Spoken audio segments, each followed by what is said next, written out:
Some cathedrals towered up to 14 stories high. Without the benefit of the modern hoist, just lifting the huge blocks of stone to the top would have presented massive problems for the masons. As a result, they had to develop state-of-the-art lifting machinery. Imagine what it would be like walking mile after mile after mile after mile after mile and getting absolutely nowhere. Well, that's what it would have been like for the poor workers trapped inside that.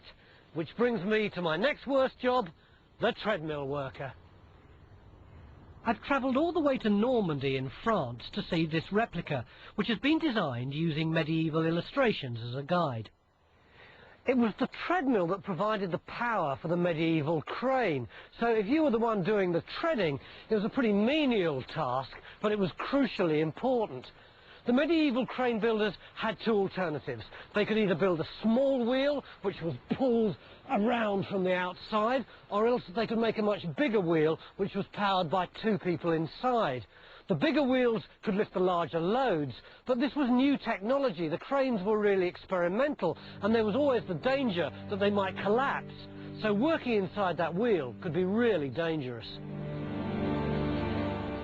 The treadmill workers were the unwitting guinea pigs at the centre of a technological marvel. The cranes were built by trial and error, often breaking and killing people, then being modified and rebuilt. But they must have been pretty effective, or the buildings wouldn't have been possible at all.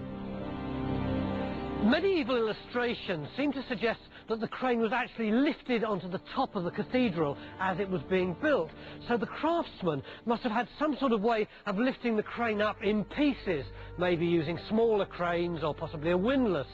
Here at Amby, you can see that the walls are absolutely peppered with these little holes, which would have been for scaffolding.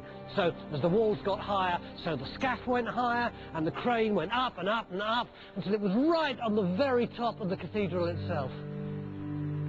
This was technology that had been around since the Greeks and the Romans, but it had been completely lost in Western Europe until the Normans and the French went over to Constantinople and brought it back.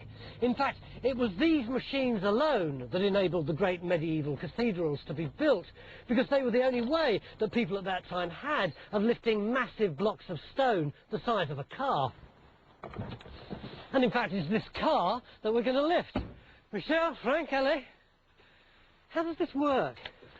This crane works very easily, you know. It's the rope is driving by the big wheels, but the rope is attached to the axle of the wheels. The way the crane works is pretty simple. The rope is attached to the axle in the middle of the treadmill, and in order to lift the car just 1 metre, the axle has to turn at least 2 or 3 times. Because the diameter of the treadmill is so much greater, the amount of effort you have to put in to get the car to budge is spread out over a longer distance. It's like using a low gear to pedal a bike uphill. These guys are almost ready. Shall we get in? Yes. Are you ready, guys? Michael et Franck, vous pouvez monter dans la voiture? They're getting in while it goes up. I think we'll be able to take that weight as well. Yeah, oh easily.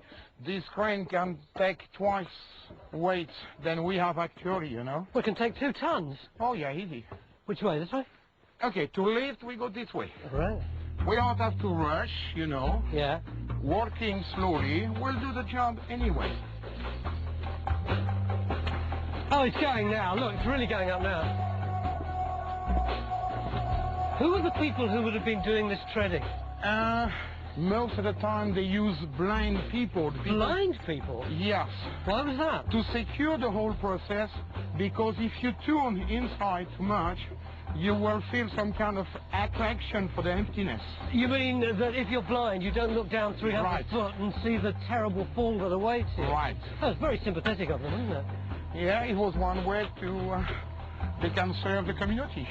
Do you think They they was would... working for God, you know, building cathedrals. Do you think they worked barefoot? Oh yes, because they didn't have shoes at the time. It's going up now, isn't it? Look at that. See? You can feel the tug. You can feel there's more weight on it now, but Yeah. it's not too difficult. Whoa. Shall we stop now? Shall we turn around and put them down again? No, cut the rope. Faster. Oh, this is no problem. Yeah, slowly. Oh. We stop. A small problem here. Everything seemed so safe and easy until this apparently solid machine suddenly began to come apart at the axle. Michael, Franck, pouvez descendre et sécuriser l'axe. Il est en train de partir. So the axle comes out and Yes, the wheel and we can go drops down out. to the 30-meter down. I suddenly got an inkling of what being a treadmill worker must have been like. Imagine being 200 foot up in the air and blind and suddenly realizing things are starting to fall apart. Non, celui-là, il va pas venir tant que tu l'as pas This bloqué. all may seem pretty safe, like a couple of hamsters going around in a wheel, but when you're in here it doesn't feel like that at all. You have no control over this thing. You can't just stop it and break it, and you can't just put your hand out to stop it either, because you're frightened that as it whips past one of these things it's going to slice your fingers off. And when you try to bring it to a halt, the damn thing just keeps moving and moving and moving, and it's wet, and it's slippy. So when it's just going along fine, well, that's just like you're on holiday, but as soon as there's a problem... Is it okay now? Yeah, now it's pretty safe. We can finish the jobs. Okay, let's Have get no down. problems. We're going down that way. Yeah, I'm keeping my hands in my pockets. After now. you, gentlemen. Just getting the rhythm right, that's difficult, isn't it, for two people? I feel really nervous now. Really? I can hear the creaking on my left ear. No, come on. Okay. It's the safest machine we have ever made, but we made only one. Thank you for that.